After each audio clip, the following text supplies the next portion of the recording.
welcome to the Canadian Kitchen Cabinet Association, CKCA. My name is Sandra Wood and I'm the Executive Director. Back in September of 2023, we hosted a national forum.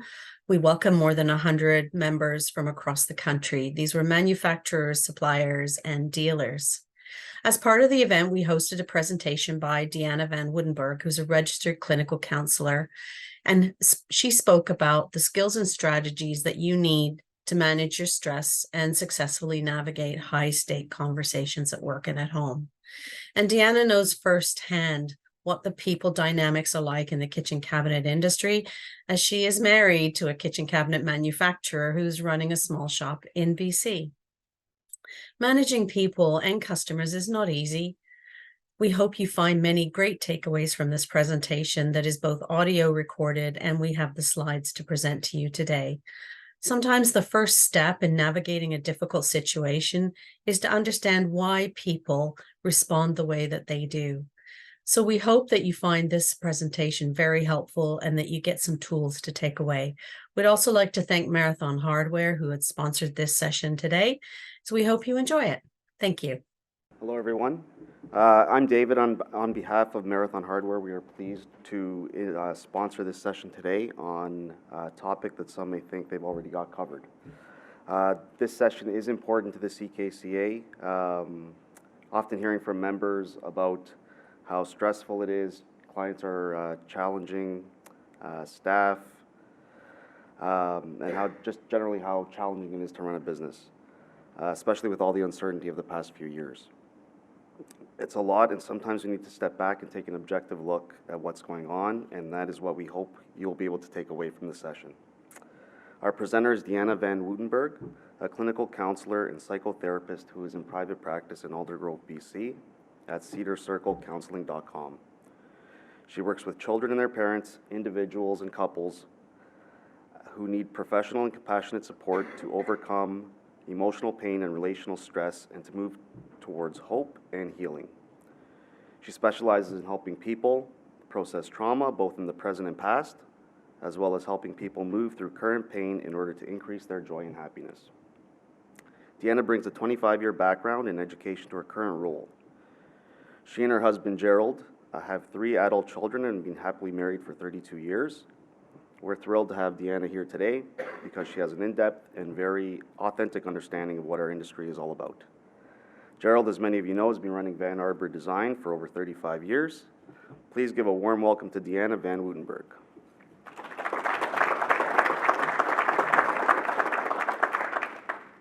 It's an honor to be here today and to share with you some strategies for managing stress and navigating high-stakes situations and conversations. I'm really grateful for the opportunity to share some strategies with you today. Over the years, my husband Gerald and I have navigated the process of growing our one-man business into a shop with about 12 people. And as I tell you a little bit about how this talk came to be, I just want you to see sort of where we're going in this talk. So we're going to try to cover a lot of material in a short time. So every now and again, Gerald will come home and say to me, "That's it.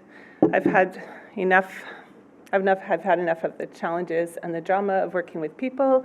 I just want to send everybody home, and I want to start again with just me and the wood and the tools."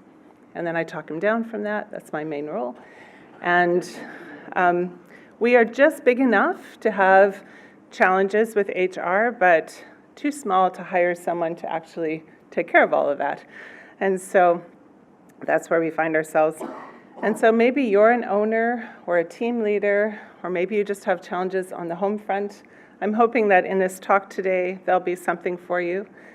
Gerald and I have 3 young adult children, so there's definitely been times when we feel like we're in the middle of a high-stakes conversation, and we just kind of wish that we had a few more tools in our tool chest. So no matter your current role or circumstances or the work that you're involved in, I'm hoping there'll be something here for you and some tools for your toolbox as a communicator. So let's just jump right in. Even though statistics are a little bit boring, I just want to share a few of them with you because I think it will help with the context of this talk. So really quickly, when I began being a psychotherapist, a mentor told me, You know, your bread and butter is going to be about helping people with SAD. SAD is an acronym for stress, anxiety, and depression.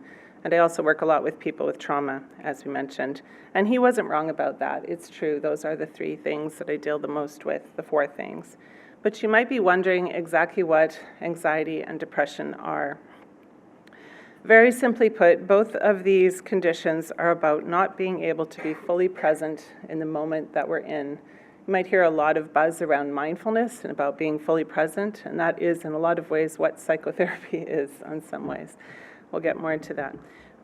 But anxiety, in a nutshell, and very simplistically, is focusing on the future with a sense of dread. It's this idea of wanting to control as many variables as possible in order to control what is coming next. And so a lot of energy is expended in the direction of trying to control something that is impossible to control, which is the future. And someone with anxiety is always asking, what if this happens? What if that happens?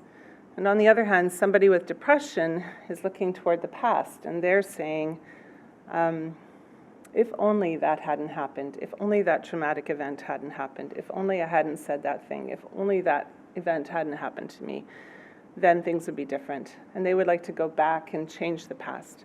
And so psychotherapy in a lot of ways is helping people to stay in the present and to be able to, I forgot to turn my timer on. I've got no idea how much time that took. Oh well. So psychotherapy is about staying in the present and trying to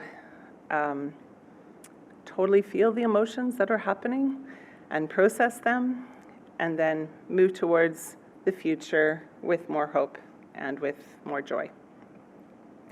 In the last 5 years especially, there has been a real uptick in anxiety and in depression.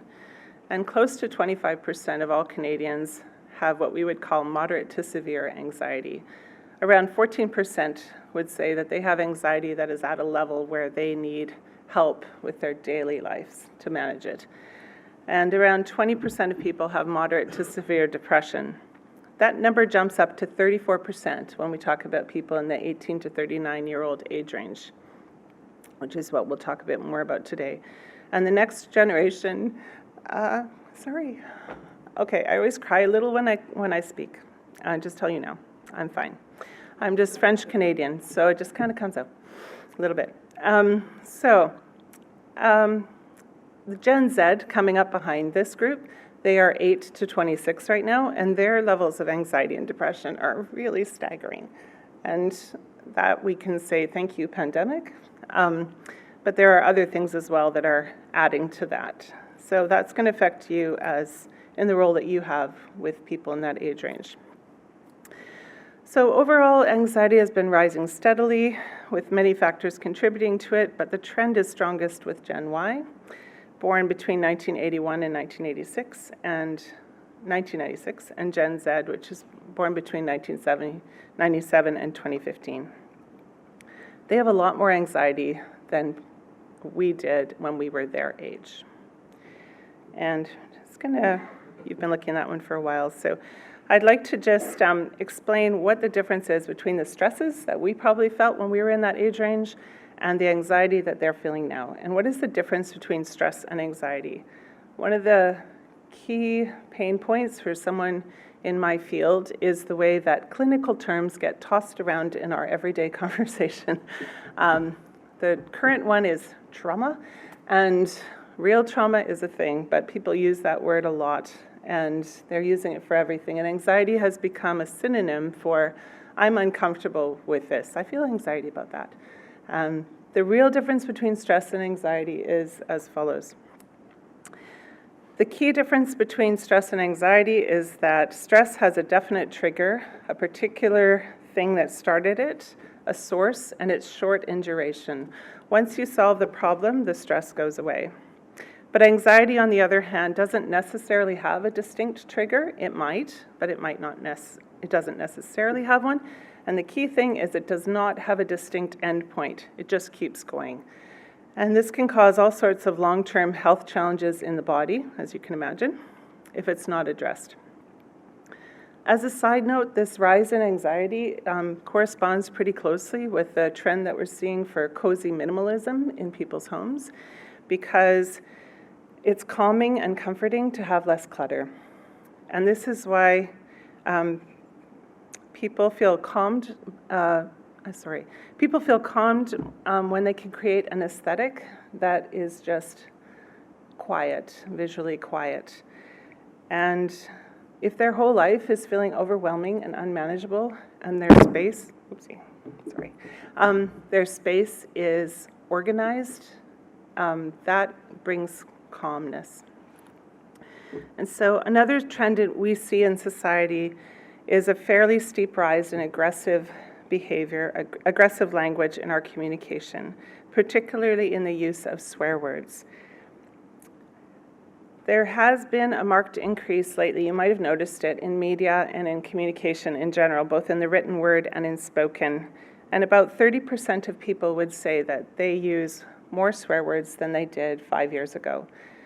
And there's a generational difference in this department. For people that are older, they would still say, no, I would never swear in a professional environment. But people who are younger, especially Gen Z, 46% of them would say that they're quite comfortable with swearing and that they would use that in a professional setting. And they would be probably less offended than an older person would be if someone swore at them. They're just more casual about it. So this trend alone has increased the intensity and the stakes of a lot of our interactions with people at home and at work. It feels like emotions have all been kind of turned up, especially the negative ones in our world. So what are emotions and how do we deal with them?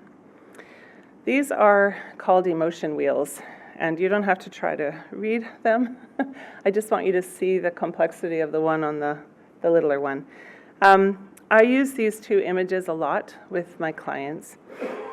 As you can see, the big one, I use that one with littler kids. And as you can see, there are 7 core emotions there in the middle.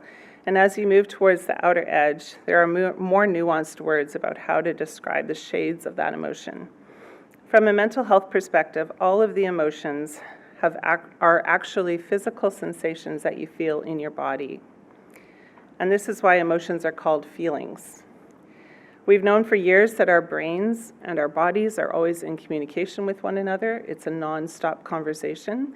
But recently we learned that 80% of that communication is happening from the body up to the brain. And this is important because emotions are essentially involuntary sets of feelings that happen, like feelings in your body, that your brain then labels as something. You can't choose your emotions, you can't control them necessarily, they just happen, and then you have to choose how you're going to respond to them. Brené Brown just recently did a thing where she quoted someone, and I wish I had the quote in my head, but basically she said, we've always thought that we are thinking machines that occasionally have feelings. We're not machines at all, of course. But actually we are feelings machines that occasionally think. And that is in some ways a theme of this presentation. You'll see what I mean as we go. So clinicians would say that emotions are neither good or bad, they just are. Emotions are not a choice we make, instead they just show up in our bodies, and our brain labels them. For example, if you have a tightening in your chest, and you have a dizzy, lightheaded feeling, and you have a pit in your stomach, then your brain will say, this is fear. And then you go, I'm scared, I feel anxious, or whatever. Now, there are 2 emotions, fear and anger, that are different from the rest. These are still core emotions, but they are the ones that our body uses when we respond to stress or a threat. And because we're talking about developing skills for de-escalating conflict and navigating tricky conversations, knowing about where these 2 emotions come from and how they work is going to give us information that will really help us when we see that someone is feeling angry or anxious or overwhelmed, even if that someone is us. So I'd like to share a little brain science with you. I could really geek out about this with you, but I'm going to keep it high level and go fast.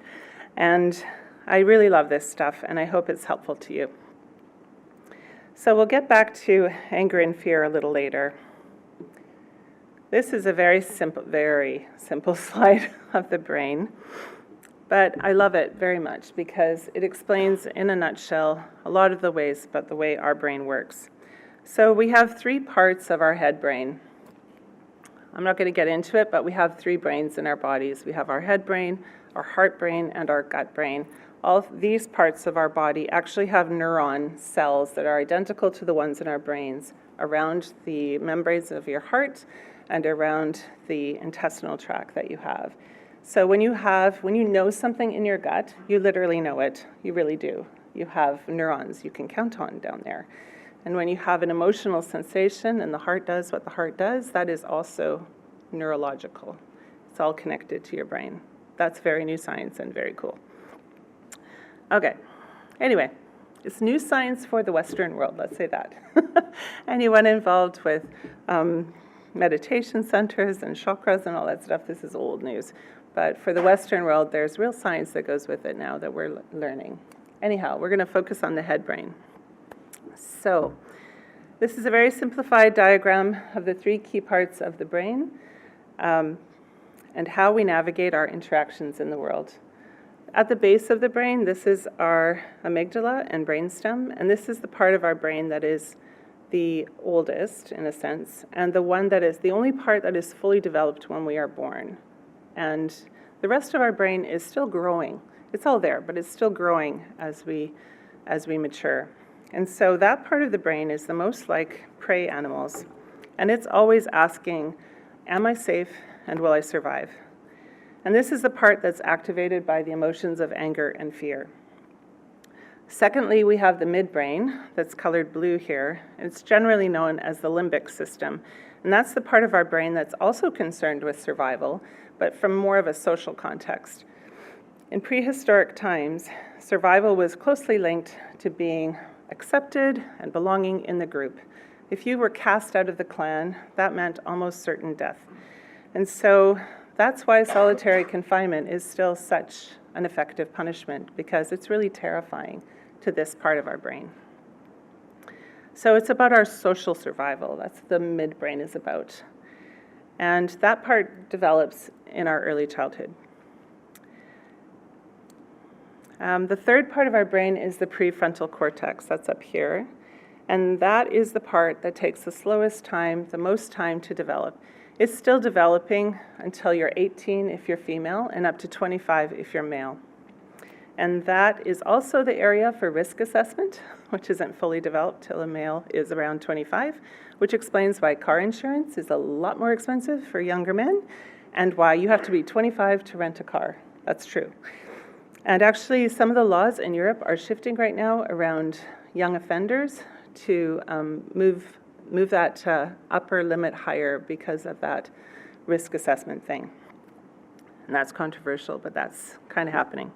So the key thing for us to know, and for you to know as leaders, is that for the prefrontal cortex to work well, that is the part where we ask, what can I learn from this situation? What's the takeaway from the mistake I've made? And how does this new knowledge connect with what I already know? For that part of the brain to work really well, the red and blue parts of the brain have to be at rest. They have to feel safe, they have to feel connected, to have a sense that they belong. And then your employees or your kids or your spouse or your friends can actually engage with you and learn something new and really hear whatever it is that you're wanting to say to them. Excuse me. So we'll focus in a little bit on each one of these now. The brainstem and the amygdala are the main parts of that red part of the brain. The amygdala sits just up here by your ears, and it's a V-shaped thing. And this little amygdala is very important for the fear and anger response. And this is where we get that flight, fight, and freeze response. There are three other less known responses that are also activated by this part of the brain, and those are fawn, flood, and flop, which is the flop is sometimes called faint or fatigue. We're working with Fs here, you can tell. All of these responses are really either anger or fear at various intensities. And this is important to know because when the amygdala lights up, the alarm system for danger is activated in our brains, and we react with some measure of that fight, flight, or freeze. And another important thing to know is that you just can't choose which reaction you're going to go with. And that can shift depending on the intensity of fear or anger. But as leaders, we want to communicate in a way that won't activate this part of the brain. And we don't want to activate that fear or anger response so that we are able to get our message across. I'm so sorry. This might be, in some ways, the most important slide in the presentation. If you get this concept, it can be very helpful. So what happens here is that when the amygdala is activated, the prefrontal cortex is deactivated. So what happens literally when you have that fear, fight, freeze response is that the body starts doing a whole bunch of things. And one of the first things it does is it shunts blood and oxygen away from any part of your body that isn't essential for your survival. So it starts with your gut, but then it goes straight to the brain, and it takes blood and oxygen from the front of your brain where you think and where you're logical and where you can talk somebody down, and it takes the blood and oxygen from there and moves it to the amygdala. And that's because the amygdala is an important part of our reflex system to keep us safe. So the problem with that is that the more angry you get, or the more fearful you are, the more that amygdala is activated, and the less that prefrontal cortex is going to be able to do what it does, which is all the things you can see there on this slide. And in a way, this is a metaphor, obviously, but the teeter-totter that those two parts of the brain are on is made out of stress hormones like cortisol and adrenaline. And so as one goes up, the other goes down, and they are always in tandem. They are always communicating. We talk about that all that conversation. It's really between these two parts of the brain. It's happening all the time. And so it's crucial for us to have an understanding of what's going on in the person that we are talking to, because when we're angry, we literally have a very short-term but very real drop in our IQ and in our emotional intelligence. We really are unable to think through the other person's perspective, and things can get complicated in conversations. If you've ever lifted your hand quickly off of a hot surface, or you've ever jumped out of the way of a danger, or if you've ever had like superhuman strength and been able to lift something off somebody, that's your amygdala doing what it's supposed to do, which is to keep you safe. But it can get in the way in conversations. So we'll just move to the next one. So the limbic system, the midbrain, is the part of the brain that is most concerned with connection. And as I mentioned before, this is the part of the brain that is wanting to know, do I belong? Do I matter? Am I needed? Am I valued and accepted? And this is really, in a lot of ways, the little kid part of our brain. This is why psychotherapists are always asking about your early childhood and your early relationships, because this is the part of your brain that's growing during that time, and neural pathways are literally being formed with your experiences that you are having. And so your brain is busy in those years making a map and sort of laying out a template of how you relate to the world, how you see the world. Is the world a safe place? How is it safe for me to speak to an authority figure?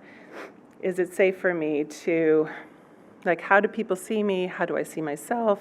The default settings for how you interact with others are forming during those early years. So as a leader in your organization, your tone of voice and the words that you choose will determine whether the red or the blue parts of the other people's brains around you will be activated, and this will affect your ability to communicate what you want to communicate and for them to receive it. Keeping that in mind will also set up the conditions that will help them to be able to contribute with their best self using the green part of their brain. So here's something to tuck away.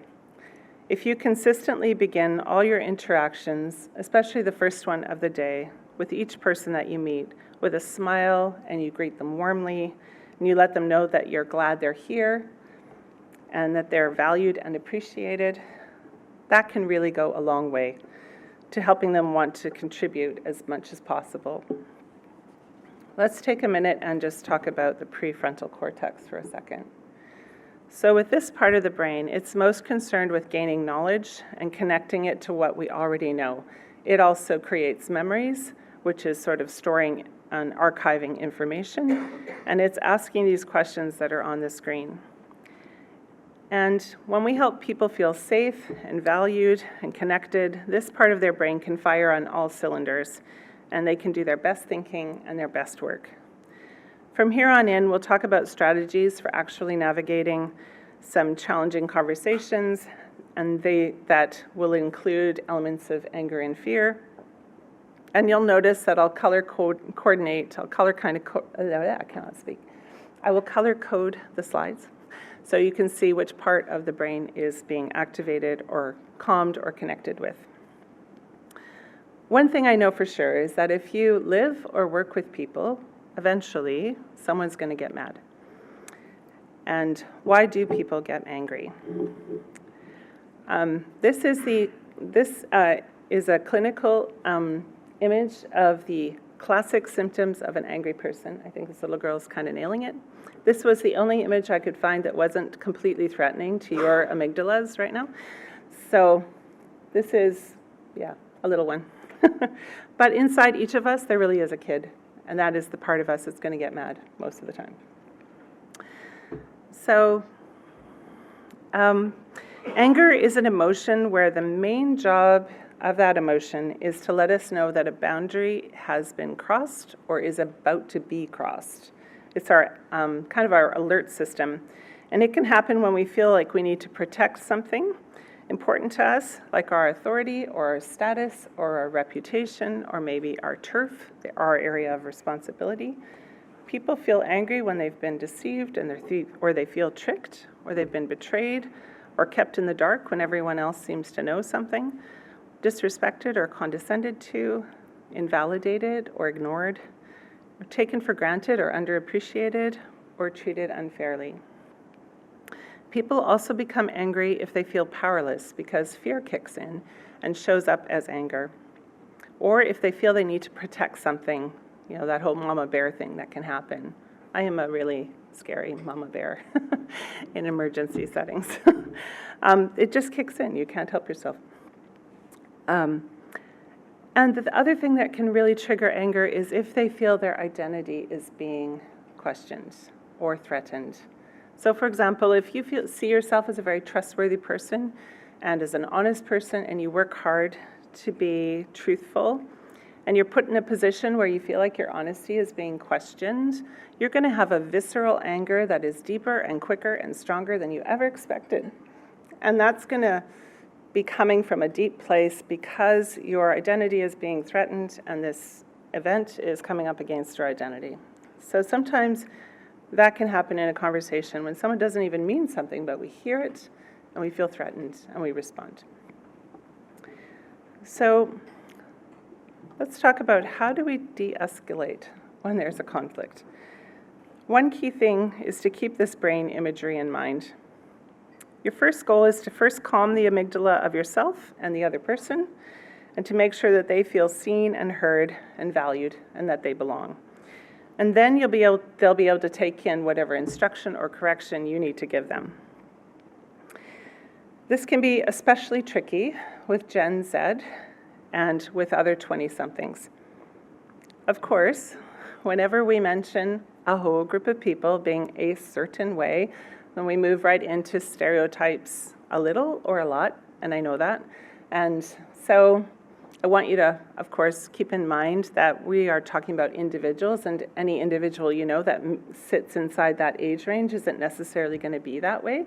We have three Gen Z kids of our own who are very different from one another despite similar nature, nurture, and environment.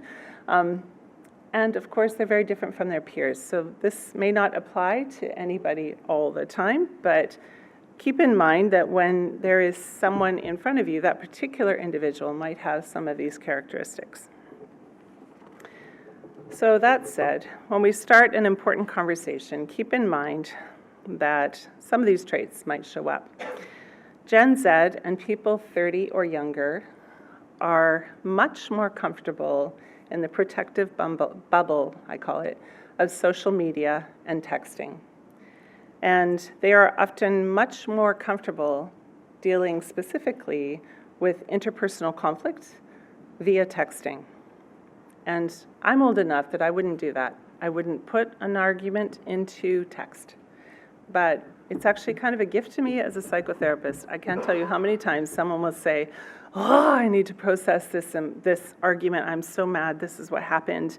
And I'll say, well, like, what did they say? And they're like, and then they just read it to me, word for word. And the whole argument is right there on their phone. And I'm just like, wow, I mean, it's a gift because, you know, if you think of your own ability to recall an argument, what you heard and what they said may not be exactly the same thing, but there it is, right? So anyway, because that's their main way as a group, generally, of handling conflict, then if they are angry enough to actually come and talk to you in person, then they may be unpracticed and not especially prepared for the nuances of a face-to-face conversation with a lot of emotional content.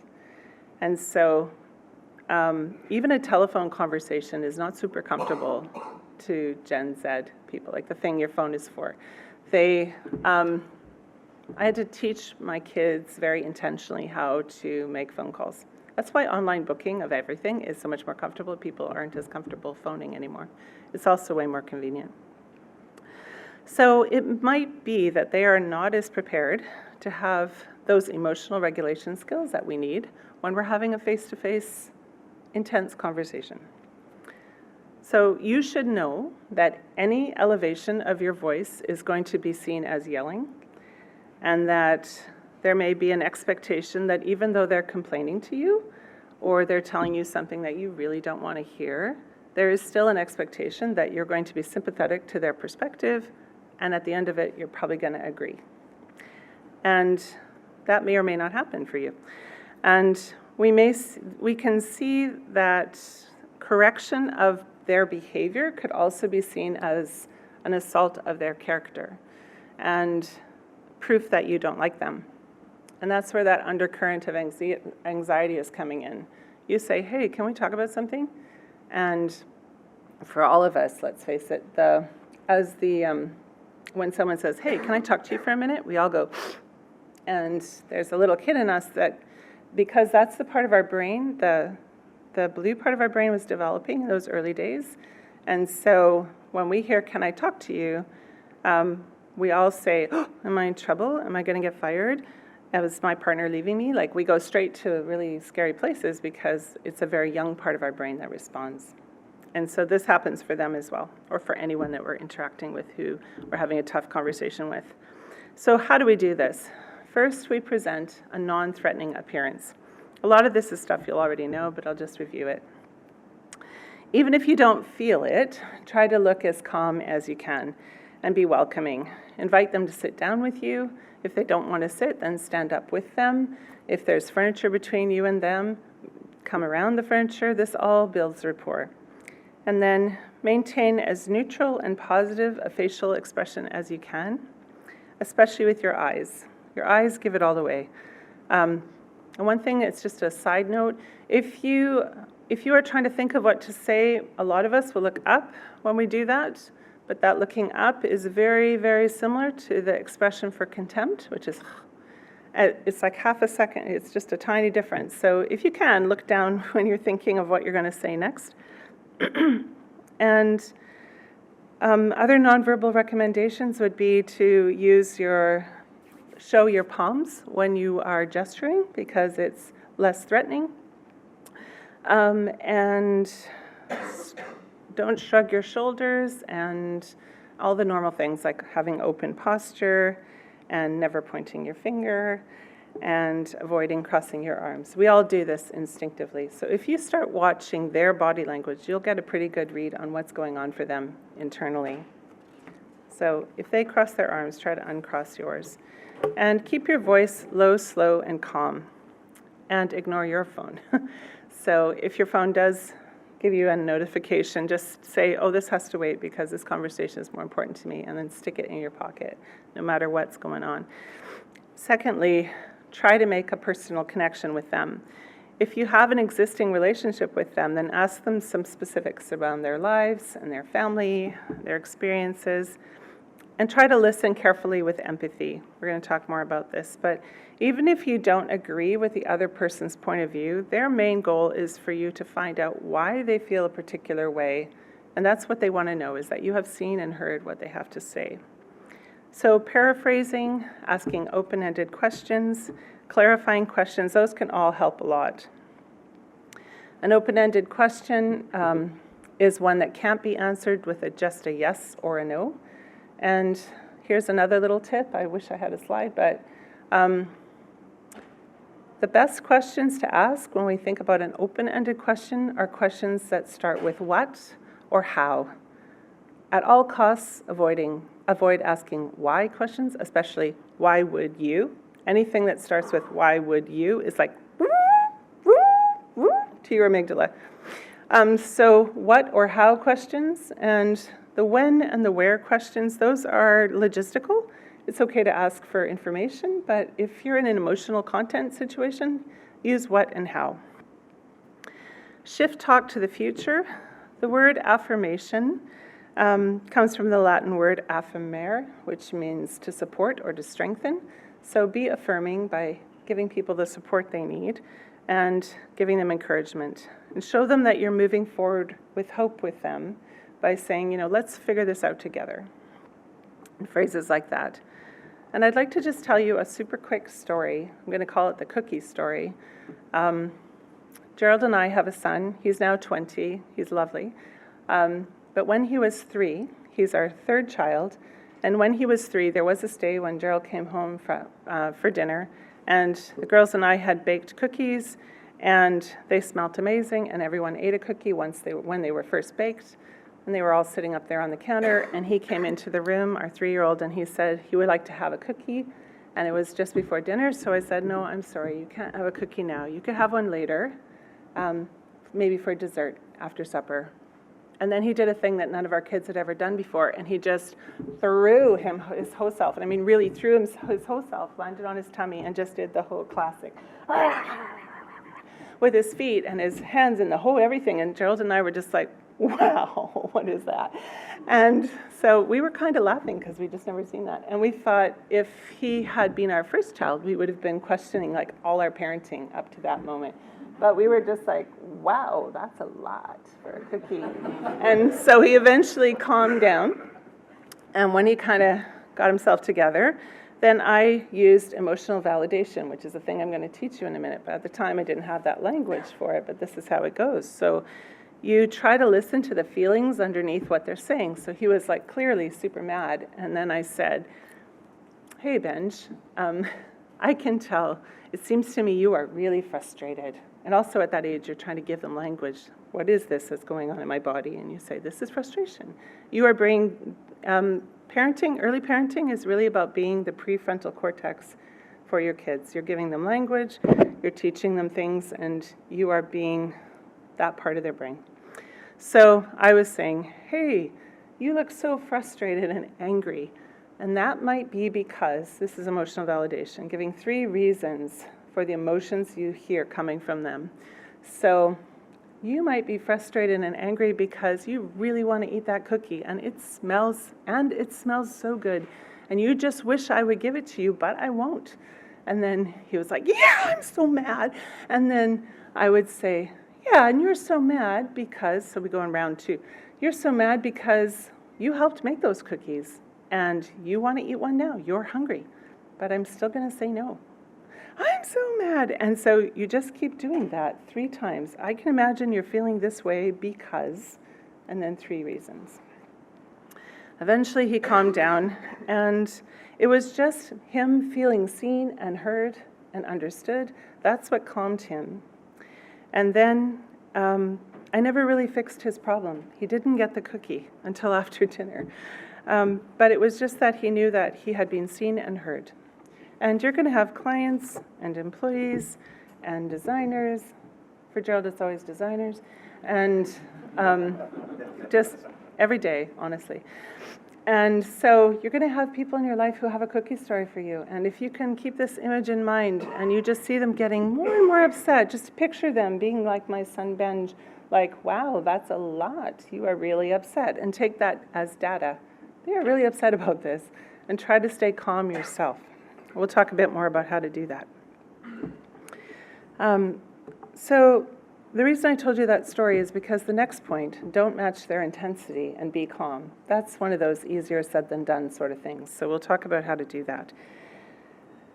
The reason we don't want to match their intensity is that if we're upset too, it's just going to escalate the situation. So try to stay as calm as you can and breathe really deeply in that moment. We'll talk a bit about how to do that in a bit. And you're going to want to double down, but don't. If they're really upset, try to see it as data about just how upset they really are. And this is a really young part of their blue brain reacting here. Not to be patronizing, but that is kind of what's going on.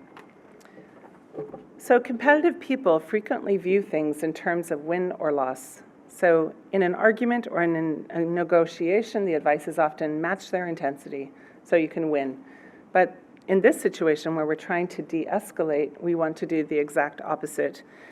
We want to focus on maintaining and strengthening the relationship so we can get through this little rough patch and build towards a successful resolution for both people. One more small tip is to avoid using the word but, because the word but will negate and minimize whatever you said before that. So this is really helpful in parenting too in lots of different ways. But think about it. Which would you rather hear? Something like, you're an excellent employee, but we need to see you shift to a higher gear to work a little more efficiently. Or compare that to, you're an excellent employee and we need you to shift to a higher gear. It's just quite a bit different. And that but is another to the red part of the brain. So try to avoid it. So here are 4 communication skills to practice. The first one is to assume positive intent. This can go so far in so many different relationships. This means that we imagine that every person is doing the very best that they can, and they're doing what makes sense to them. So you might see them doing something that does not make sense to you, but somehow in their brain it does make sense to them. And another part of that is to think, they're probably doing their best given their capacity and the circumstances that they're dealing with that we might not be aware of. And that capacity can fluctuate depending on what's going on in their lives. And so thinking about that as you begin a conversation can really help it start from a more positive place. And this engages the connecting part of your brain and also the connecting part of their brain. The second skill is maintaining composure. Maintaining composure is all about staying calm and thoughtful and cool-headed.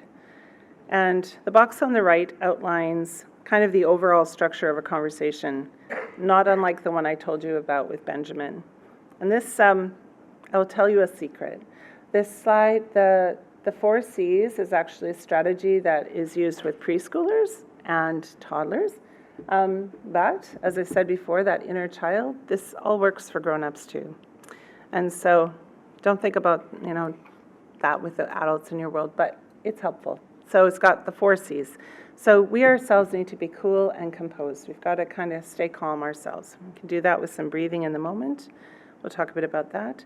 And then if we are calm, that can calm their amygdala brain. And there's actually co-regulation that happens. If you're in a real life side by side with someone, like you're really with them in real life, I spend a lot of my energy as a psychotherapist actually physically co-regulating the person that I'm with by lowering my own heart rate and my own breathing because what happens is there's a mirror effect and the other person can't help themselves, they just calm themselves down. You saw a little bit of how the brain works last night in it's scary how much influence we can have, but it's very useful for a psychotherapist to be able to co-regulate. So you can do a bit of that yourself just by staying cool and calm. And then after that, that's when you can connect with them. And you're connecting with that midbrain, and then you can converse with them and talk about the things that really matter and maybe correct the misunderstanding or the offense. The third skill is active listening, being open and curious. And it happens when we make a conscious effort to hear the words, but also to try to get the whole message that they're communicating to us with their body language, and especially for us to try to hear the feelings underneath the words that we're hearing. And watching body language can really help here. And asking those open-ended questions that start with what or how, and listening carefully to the cookie story that you hear. You're making sure that you understand that they know that you have heard them and that you know what they're trying to have you hear. The fourth skill is emotional validation. And I talked about this with Gerald a couple days ago, and I was thinking I should have made this a whole slide, but I'll just communicate it to you verbally. This requires, emotional validation is possibly the most useful skill that I have in my own toolbox and that I use almost every day. And that's that thing I showed you when I told you about Benjamin and the cookie. But I'll just walk you through it again. Emotional validation is hard because it forces us to set aside our reflexive reaction, which is when someone tells us they have a problem and they say, hey, this is not going well for me. So for example, my daughter is in vet school right now. She got the lowest exam mark she's ever had, which isn't all that low. It's like 80. And she said, oh, I don't know, I don't feel so good about this. And I want to get in there and I want to do one of two things. I want to problem solve or I want to reassure. And this is reflexive for all of us. We just want to fix it. And so, I want to say, oh, hey, you could study more or whatever. Or no, you're amazing. You're going to be fine. This is just one prof who doesn't know what he's talking about, blah, blah, blah. So the first step is to try to get inside their heads. What are they thinking? Excuse me. And what are they feeling? What is really going on under there?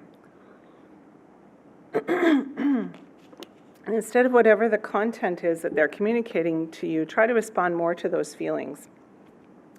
So you get in their head and you ask, and you say something like, I can imagine that you feel that way because, and then you describe what you think. You take your best stab at describing what they might be feeling, and you give 3 becauses.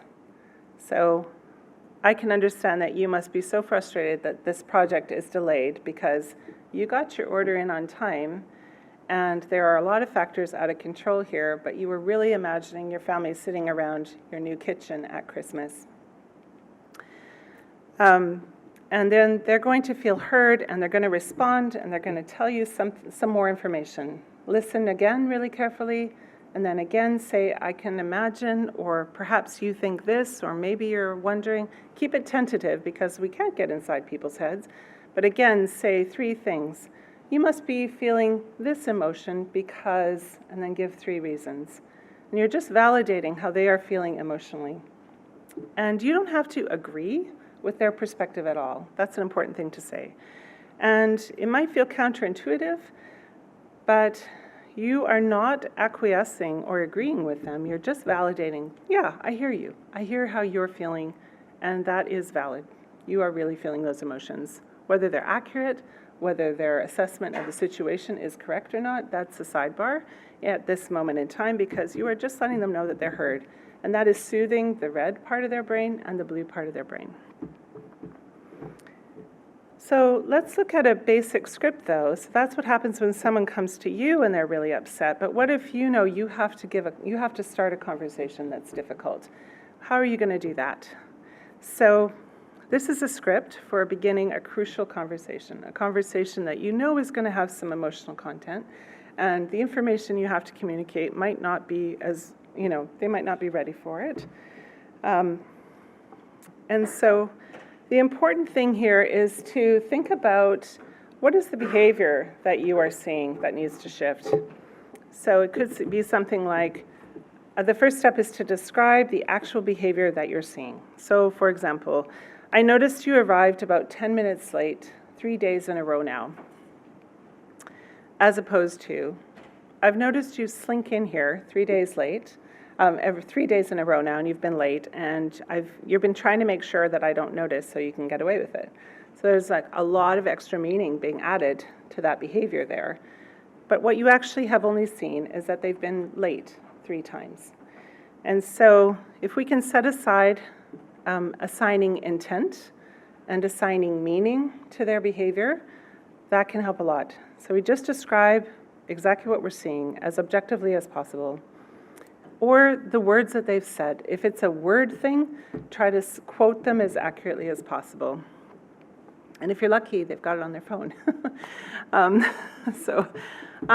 So the behavior is what you're describing.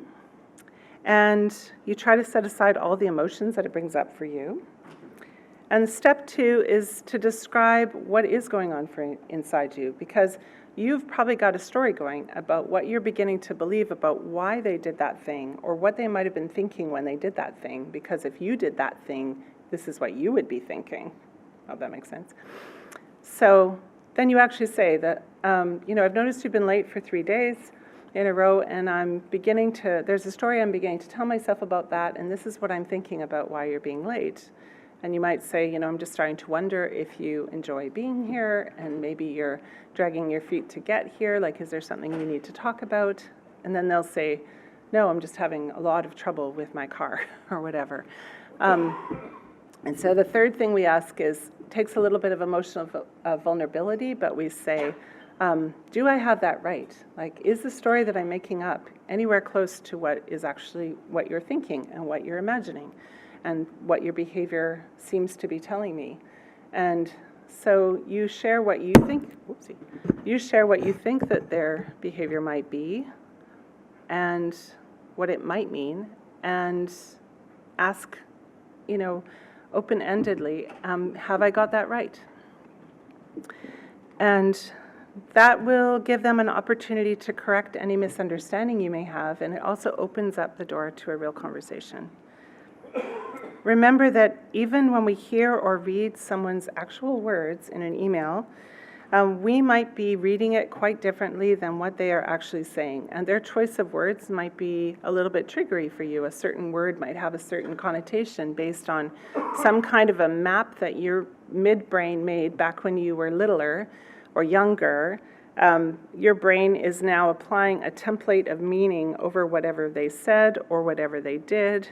And that template of meaning is based on your past experiences, and it may or may not apply to this situation. Oh. Okay, take a minute and look at this guy and pretend that he is coming and he wants to talk to you. He has something to say. So we've talked quite a lot here and there. I keep saying you got to keep calm, you got to be level-headed and in the moment. And how exactly do you do that when you feel upset, you might be asking yourself. So if your amygdala is working at all right now, it's probably a little activated by this image. And you might be noticing some subtle changes in your body right now. You might feel some tightening in your chest. You might feel a rise in temperature. You might feel some tightening of your large muscles so that you can either fight this guy or run away from this guy. And so we're just going to talk right now about how do we actually calm our own amygdala down.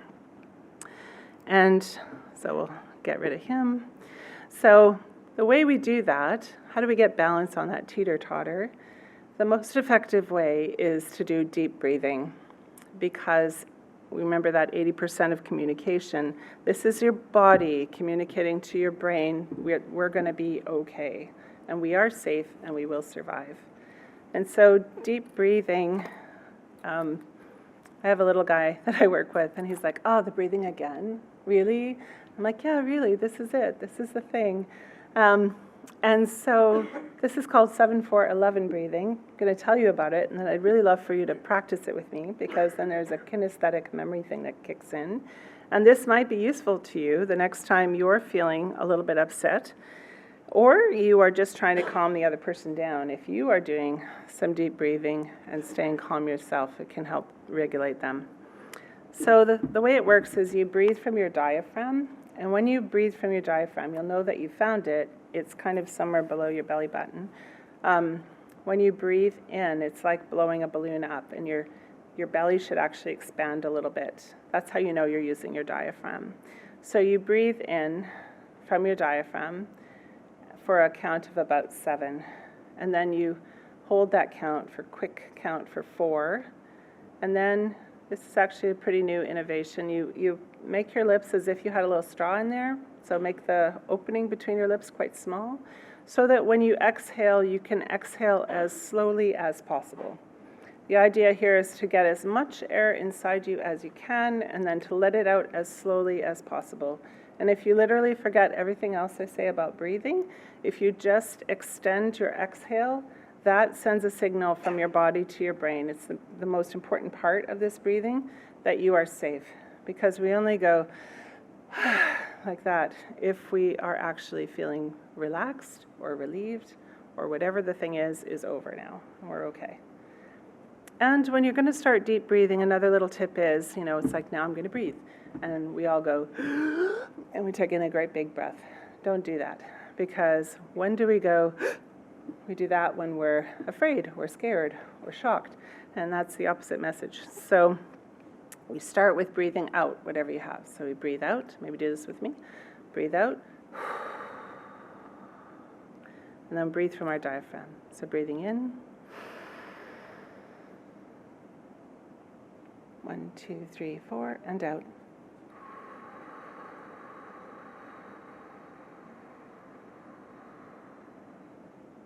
The more you do this, the longer you can exhale. That long exhale is the thing that makes your brain know that you're going to be okay. So you can do that small lip posture, like just letting just the littlest bit of air escape between your lips as you're talking to someone. It can be handy to do this. Just while you're listening to them, do some breathing. The next thing to do is to just, if it's, along with the deep breathing, this is what you can think mentally in your mind's eye. There's an acronym called AWARE, and the AWARE stands for first accepting and naming the anxiety, saying, oh, wow, okay, feeling that in my body right now, that's anxiety. When you label it, you activate the green part of your brain, because that's the part that knows what this is. And so it activates, and that helps level the teeter-totter. And anxiety is like lots of things. It's a wave, and it comes up, and it crests, and then it will come down. So what comes up will come down. And so if you can kind of pull back a little bit mentally and watch and feel kind of like, okay, wow, yeah, it's really there now. I'm going to breathe a little bit, and it feels like it's kind of here, but now it's going to go down, and just kind of monitor it. That all by itself is engaging the green part of your brain, and that will calm you down. And then the second A is to act as normally as possible. What would you be doing if you weren't struggling with anxiety in this moment? And then repeat that as necessary and expect the best. It takes about 15 minutes for your brain to stop sending out the stress hormones that go on, the cortisol and the adrenaline, but it will begin to calm as soon as you start the deep breathing. What about if you're really feeling angry in the moment? What are you going to do then? If you can get to a different space or just walk away, that can help a lot. Counting to 10 along with this deep breathing in between can help a lot. Think about your body. Where's there tension in your body? There might be, like often the shoulders end up right near your ears. So drop your shoulders and move your neck around. Unclench your jaw. Think about the muscles in your big muscles, maybe move them a little bit, do jumping jacks or something if you can, like just listen to what your body's doing and try to respond a little bit. And then listen really carefully to what's happening with the other person and try to take in the data. You may be seeing a verbal version of them hitting the floor and pounding their fists. And when in doubt, try emotional validation. And deep breathe while you're listening. Try to pause before responding. Sometimes we're worried about having silence in the room, but silence is actually really, really powerful. And if you just wait and pause and think before you respond, the other person is either going to fill that silence with more information for you, or they're going to also take a minute and think about what they just said. And then your response can be more measured. And the last tip that I would give you is imagine that you're being observed by someone that you want to impress. When my kids were little, I was a yeller, despite having been a teacher who never yelled for many, many years. It's different when it's your own kiddos. And I didn't want to be a yeller. And so I imagined that a really good friend of mine who was an amazing mom and who never yelled was watching me and evaluating me quite critically while I was trying to, be with my kiddos and do a good job. And it actually helped a lot. It was like seeing my behavior through her eyes. It was like, yeah, actually I do have a lot more control here than I thought. I don't have to be so upset. And so that can help too. Maybe you want to imagine that you're being recorded. You might be being recorded. That actually happened. So that's a good thing to keep in mind. Okay.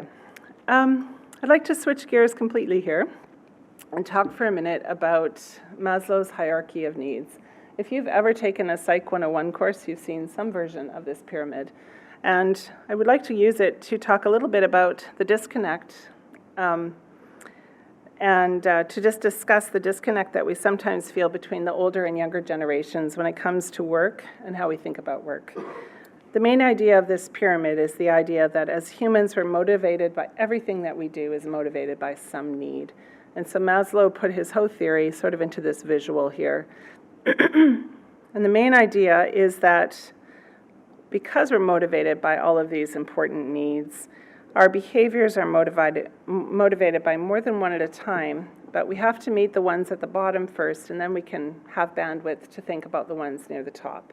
So take a look at this slide for a bit here as I talk.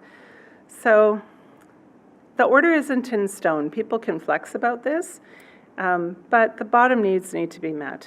So as we think about these needs being met in the usual order, there has been 3 really big seismic shifts in our society that have happened over the last 30 years or so, maybe 40 years. And they've all been pretty monumental. The first one is a huge change in the amount of mobility that we have. We can all move far away from our families of origin. A lot of us don't have our nuclear family nearby. A lot of us have moved away from the community we grew up in.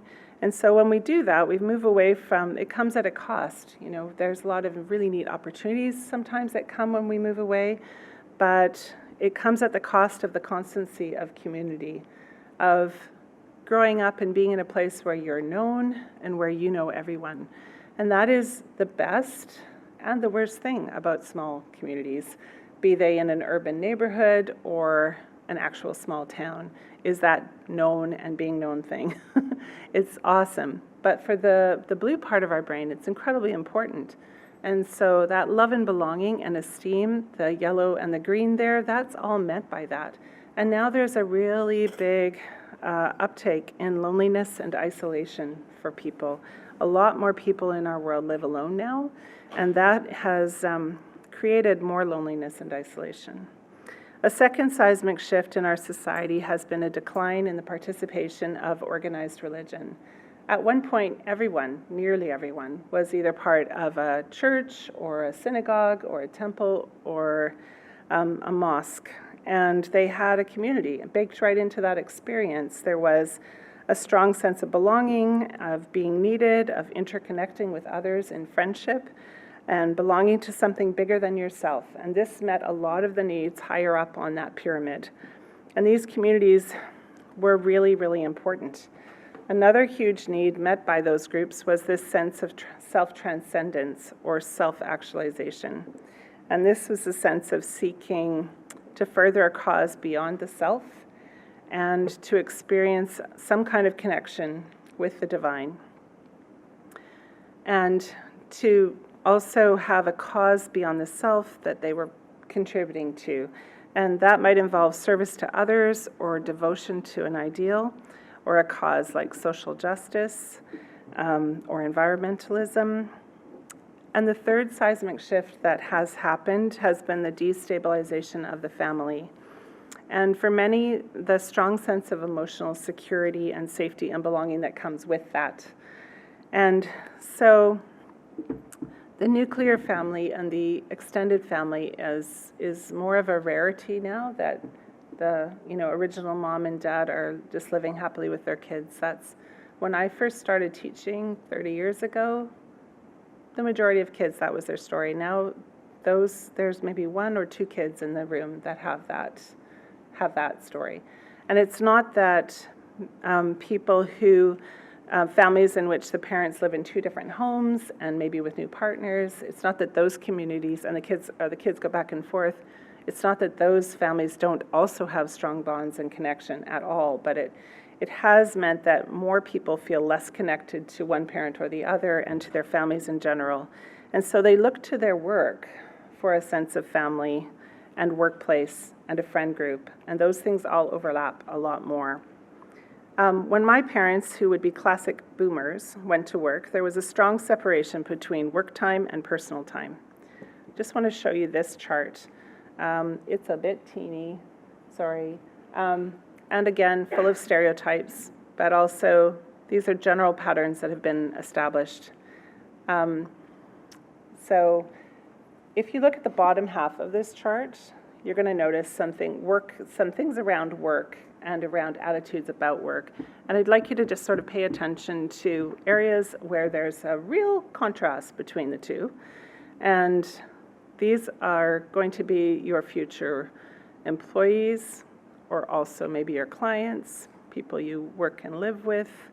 So just this might be helpful just as I talk about this. So my parents, when they went to work, they were thinking about those bottom 2 tiers of the pyramid. You go back for a second. They were making sure that their physical needs and their safety needs were met. They were basically looking for enough money to make sure that they had all the basics that they needed. That's why they went to work. And all that other stuff, they got other places. So you didn't really necessarily go to work looking for a sense of family or even friendship. It was a real bonus if you really got along well with your coworkers and they became friends. That was great, but that wasn't necessarily your goal. And hobbies and other activities outside of work, like Rotary clubs and legions and volunteer work, those were places where people got that sense of higher meaning and significance and recognition. So over time, these values and ways of looking at work and the role that work places in our lives has shifted pretty dramatically. Now people under 44 or so are more likely to see far less of a need to separate work and life than the older generation did. And the younger they are, the more naturally they have one foot in the digital world and one foot in the real world, and they seamlessly flow between them. They connect with their friends virtually and in real life, and in many different spheres of their lives, including their work. So the rise of social media and the strong need to sort of photo document every single aspect of their lives has eroded that sense of privacy that used to come from a really crisp division between work and personal. And so this is a gift to employers, right? You just scroll through their social media when you're considering hiring someone, and you'll get way more information than you ever could get in an interview. I've told our kids, like, your first interview is your social media, so keep that in mind. But these shifts have created, in essence, that people are now looking to work to fulfill more of the things at the top of this pyramid. So what used to be kind of nice bonuses that we added to our work environment are now essentials, I think. So work has become very important as a place to belong and to fulfill many of the higher needs on this pyramid than ever before. This new expectation that work and the workplace relationships will fulfill more of the needs closer to the top of the pyramid means that we should be strategic about employee retention by paying more attention to creating opportunities for team members to connect and to care for one another and to build community. People will join our companies because of all of the basic things that we all offer: good wages, good benefits, a great work environment, as well as the values that we communicate. But they'll stay for how we live out those values and the relationships that they build. So contributing as a company to causes that feel important to you and creating chances to be part of something bigger than themselves really matter. Company policies and practices around social issues and caring for the environment also help employees feel like they are meeting the top of those pyramid needs. This is food for thought for all of us moving forward. So this is just kind of a summary of what we talked about, which I'll skip. As I bring this presentation to a close, I'd really like to thank you for your kind attention, and I'd be happy to answer any questions you might have about what I said at the break or just until we leave today. And I'm just hoping that this has been helpful to you, and thank you so much for listening so well.